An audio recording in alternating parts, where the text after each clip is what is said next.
Hey everyone, Cody Geist of Extra Power here, and today I wanted to talk a little bit about two of my favorite comic book characters of all time, Vision and the Scarlet Witch. In addition to reading X-Men from the very beginning and blogging it for you guys over at extrapower.tumblr.com, I've also recently picked up a copy of Vision and the Scarlet Witch, which is a collection of the 1982 limited series, including Giant Size Avengers number 4 and Vision and Scarlet Witch 1 through 4. But before we talk about the details of what goes on in this volume, I want to give you guys a brief history of these characters to get you a feel for them. So without further ado, let's take a look at Vision and Scarlet Witch from their origins. The Scarlet Witch is a powerful mutant with the ability to manipulate probabilities. Ever had something go horribly wrong, thrown your hands up, and said, "What are the odds of that?"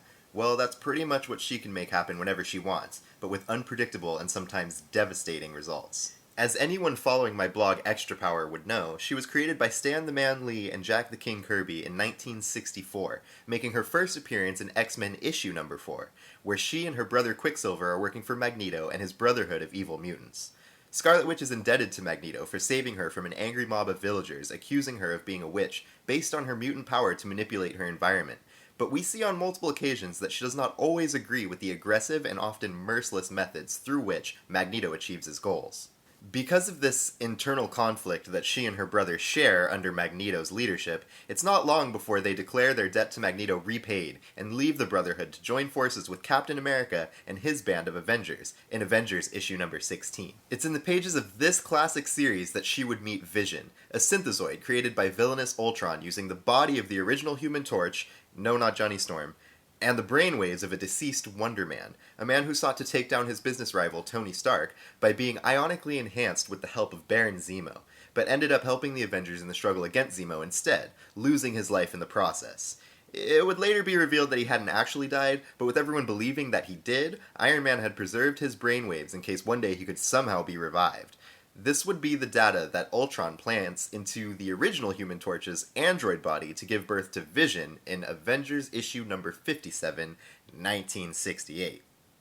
Still with me? Now, naturally, working together on a team like the Avengers would lead to some crazy adventures down the road, but the important thing to take note of here is that Vision and Scarlet Witch fell in love with each other, which would lead to their wedding in a giant-sized Avengers issue number 4, which is the first issue of this volume here. Now, theirs would not be the only wedding explored in this issue. Mantis marries a tree.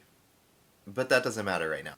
As we move into the first issue of the Vision and Scarlet Witch limited series of 1982, we see that they are settling down to their new home in Leonia, New Jersey, and it just happens to be Halloween, making for a very spooky introduction to their story, and I couldn't be happier about that. The issue mainly concerns Vision and Scarlet Witch doing battle with innocent trick-or-treaters that have been transformed by ancient druid magic. I feel like its main purpose was really just to establish their life together, show their new home, and warm us up for what we're about to see in the next issue, which sees the return of a man named Robert Frank, aka the Wizard, who comes seeking help to get custody of his son, Nuclo. I'm not going to get too much into the history of these guys, but just know that Nuclo is the autistic son of Robert Frank, who has the ability to blow up big old chunks of the world.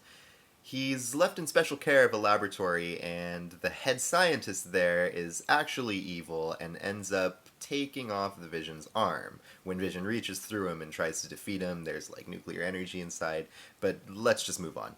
Oh, but it is worth mentioning that the Wizard does die in this issue. He has one of his many heart attacks again and kicks the bucket. Now, the next issue is where things got really awesome for me because we get to see Wonder Man and Vision interacting and we get a really good feel for the bond that they share.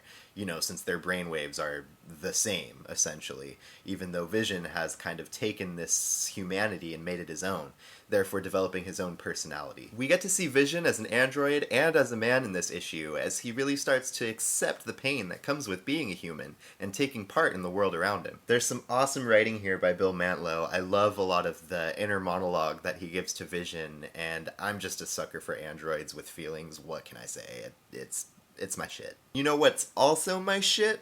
Super sexy witches with crazy powers who are emotionally unstable and have really chaotic impact on the world around them, which is exactly what we get in Scarlet Witch. But whoa, not so fast. Let's pull back the reins and talk about Vision and the Scarlet Witch, issue number 4, released in February of 1983. This one is a big deal. This is where we find out that Magneto is the father of Scarlet Witch and Quicksilver.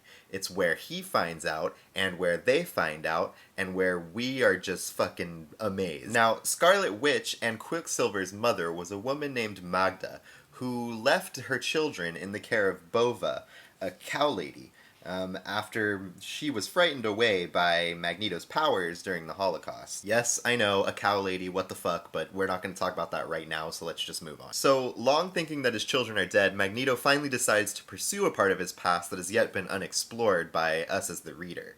So he goes to Wondergore and tracks down Bova, where he inquires about the woman named Magda, who seeks solace in the very cabin that they're in now. But this poor little rustic cabin in the mountains wouldn't be around for much longer, because upon finding out that Magneto's children are still alive, and that their names are Wanda and Pietro, aka Scarlet Witch and Quicksilver, he pretty much freaks the fuck out and uses his magnetism to just make a shit show out of the whole thing. He blows up the cabin, which is really rude actually, because then he just leaves right after Bova told him what he wanted to know. So then Bova the cow lady's like, Dick move, get it? Not really, she doesn't say that. So this was a really rude thing to do, but Magneto's the master of fucking magnetism, and much like the honey badger, you know the rest. So in gaining this knowledge, Magneto knows that he has to go find his kids and talk to them. So he's able to locate them on the moon, where Scarlet Witch and Vision are visiting the Inhumans to get help in healing Vision's arm, taken off by the battle with the crazy scientist Isbisa during the issue with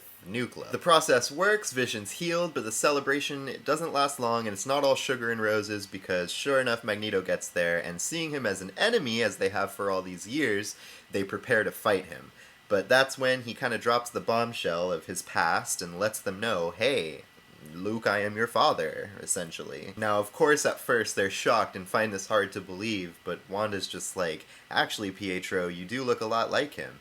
And Magneto's like, yes, Wanda, and you are sure like your mother, just as beautiful, and that kind of thing. And they have this moment where Scarlet Witch just cries, and there's this awesome panel where she's kind of just touching Magneto's face and just at a loss, saying, what are we to do now?